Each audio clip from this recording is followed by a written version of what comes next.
Hey everyone, what's up? It's Charity. I'm coming at you live today on Facebook, and good afternoon. Hope everyone's having a great Wednesday.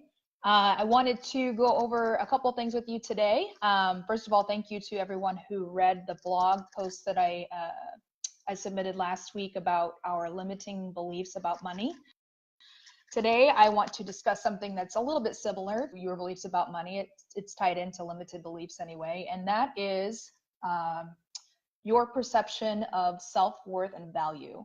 So this is something, again, that is a limited belief that affects recruiters. It affects all of us in some way or another, but more specifically for recruiters, it can prevent us from having more successful, having more success as a recruiter, basically. So I want to hit on that a little bit today. And I'm talking about your personal value, not your agency's value. There is a difference. As you know, your agency offers a lot of benefits to travelers and that sort of thing, and that's great. But really, the travelers are working with you, the recruiter. They're working with the agency, yes, but you are the face, you are the person that they connect with all the time. So really, this is about you selling yourself as a recruiter versus the agency selling themselves to the travelers. So to give you an example, when I was a little baby recruiter, we all have to start somewhere, right? Way back when, it's been many moons ago now, but when I was a baby recruiter, I was really worried about my lack of experience. And I didn't know how to sell myself to prospective travelers because I thought to myself, oh gosh, I don't have the experience. How can I set myself apart from other recruiters who've been doing this for a lot longer than I have? And I really just believed that I was this inferior recruiter with very limited experience. And I think that my output was an effect of that. So what's one thing that a brand new recruiter has that an experienced recruiter doesn't have? Time, right? So you have all the time in the world. If you are just starting out, you have all the time in the world to research for your travelers, pitch jobs for your travelers, stay in contact with your travelers.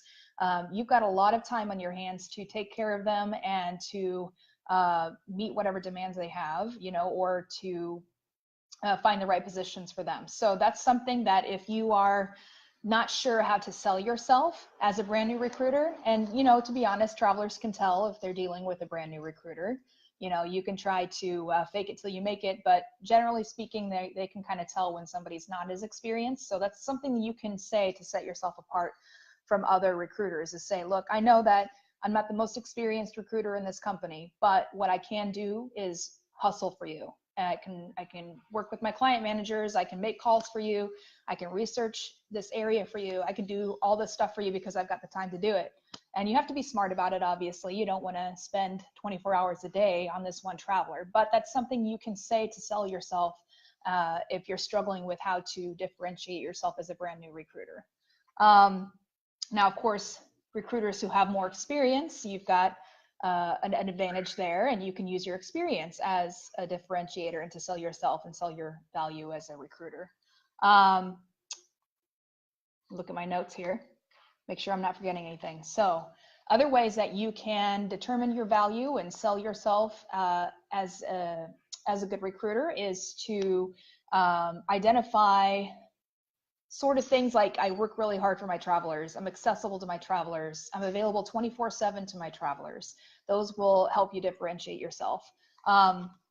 The one important thing I just want to remind you is that whatever you believe about yourself as a recruiter is what's going to come across to your travelers. So if you believe that you are an inferior traveler, that you're not as, or excuse me, an inferior recruiter, you're not as good as the other recruiters that are in the business, you're not as good as a recruiter sitting next to you, those subconscious beliefs or those conscious beliefs are going to inevitably come through consciously, and your travelers will pick up on that. So you have to be very careful about what you believe about yourself to be true as a recruiter. If you believe that you're hardworking, regardless of how much experience you have as a recruiter, if you believe that you're a hard worker, you're an ethical person, you're an honest person, and you will take good care of your travelers, then that's what's going to come through, and that's what your travelers are going to pick up on too. So be very conscious about how you view yourself as a recruiter and what you bring to the table. Because if you don't believe that you are a good recruiter in some way, shape, or form, that's going to come through, whether you're pitching pay to somebody, whether you're trying to sell somebody on a location, that's going to come through, and the travelers are going to pick up on that. And if you're not confident in yourself, they're not going to be confident in you either. So your self-perception creates your reality is the bottom line. The recruiter that you think you are is the recruiter that you will be. If you focus on your weaknesses and your inadequacies, those will inevitably come through and they will be magnified. So be very careful about that. So I want to hear from you. What do you think that you bring to the table? What are some things that you tell yourself to build your self-confidence? I'd like to hear about it. And if there's something that you have a question about, please comment below and we would love to help you out. I hope everyone enjoys the rest of their Wednesday, and we'll be back at you next week. Have a great rest of your day.